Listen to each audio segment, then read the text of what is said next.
baik teman-teman. Jadi di sini kita akan menjelaskan peran majalah dan juga surat kabar dalam perkembangan sastra Indonesia modern. Pasti teman-teman sudah nggak asing dengan kata majalah dan juga surat kabar. Jadi majalah dan surat kabar sendiri itu adalah suatu media massa percetakan pada zaman dahulu hingga sekarang itu masih ada ya teman-teman. Oke, lanjut kita bahas latar belakangnya majalah dan juga surat kabar. Jadi dalam majalah dan juga surat kabar berperan besar dalam pertumbuhan sastra Indonesia, khususnya di platform publikasi karya, menjangkau baca yang luas hingga memberi ruang terbuka untuk para penulis pemilihan. Nah selanjutnya majalah dan juga surat kabar itu mempunyai ciri khas yang berbeda teman-teman. Contohnya yang pertama adalah majalah dan surat kabar itu mempunyai 4 aspek perbedaan. Yang pertama ada frekuensi terbit. Nah frekuensi itu kalau majalah itu biasanya diterbitkan secara bulanan. Nah kalau surat kabar itu biasanya lebih seharian hingga mingguan teman-teman. Kalau biasanya itu fokus pada majalah itu biasanya fokus pada gagasan yang mendalam. Nah kalau surat kabar itu beritanya tuh aktual, lebih terbaru sehingga cocok untuk penulis pemula. Selanjutnya audiensnya kalau majalah itu biasanya lebih ke komunitas sastranya. Contohnya seperti sastrawan ya teman-teman. Kalau surat kabar itu lebih menjangkau luas masyarakat luas sehingga banyak sekali masyarakat yang lebih tertarik membaca surat kabar dibandingkan membaca majalah. Untuk peran di dunia sastra modern sendiri, majalah ini melahirkan angkatan baru untuk penulis sastra terbaru. Kalau surat kabar itu lebih ke penyebarannya lebih luas dan menjangkau masyarakat luas.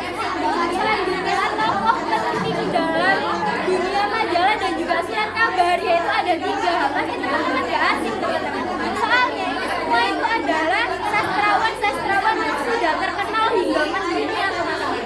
Yang pertama ada Sinten Takdir Ali Syahbana. Jadi Sinten sendiri itu adalah seorang pelopor di dunia sastrawan. Beliau ini menciptakan majalah yang sangat-sangat terkenal sekali. Contohnya seperti majalah Pujangga Baru. Kalau kalian masih bingung gimana sih majalah Pujangga Baru, itu seperti ini ya teman-teman. Ini gambarnya majalah Pujangga Baru. Kalau kita tadi bicara soal Sinten itu adalah seorang pelopor. Nah, fokus saya kedua itu adalah seorang kritikus atau juga penulis sastra. Yaitu ada Adipana. Jadi Adipana itu adalah lebih suka sastra di dunia psikologis hingga konflik sosial. Nah untuk tokoh kita yang ketiga yaitu ada Amir Hamzah. Jadi Amir Hamzah ini adalah seorang penyair dan lebih dikenal di dunia puisi ya. Nah selanjutnya nih pernyataan di masa dahulu itu ada Balai Pustaka dan juga Pujangga Baru.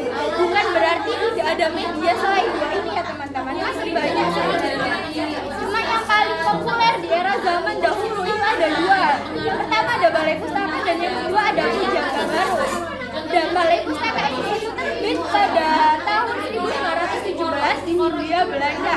Sedangkan kalau Pujangga Baru itu di tahun 1933. Selanjutnya kita masuk ke alur perkembangannya di dunia pertumbuhan sastra Indonesia modern. Dibagi menjadi 5 tahun. Yang pertama pada tahun 1910. Jadi pada 1910 sampai 1920 itu media percetakannya itu masih di Balai Pustaka. Balai Pustaka ini menerbitkan karya sastra yang berbahasa Melayu hingga daerah. Selanjutnya pada tahun 1930 itu ada percetakan Pujangga Baru. Selanjutnya 1940 hingga 1960 itu mulai masuk ke Indonesia dan juga siasat. Ini lebih cenderung sedikit ya teman-teman. Selanjutnya untuk tahun 1960 hingga 1970 itu ada Horizon dan juga Rubrik. Nah sekarang ini yang paling populer adalah media digital teman-teman.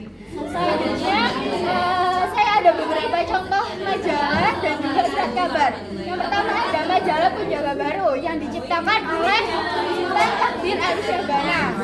Jadi ada majalah Pujangga Baru dan juga majalah Horizon. Selanjutnya ada contoh surat kabar di dunia kabar Hikmat Indonesia dan Siasat. Yang kedua ada rubrik budaya di Surat Kabar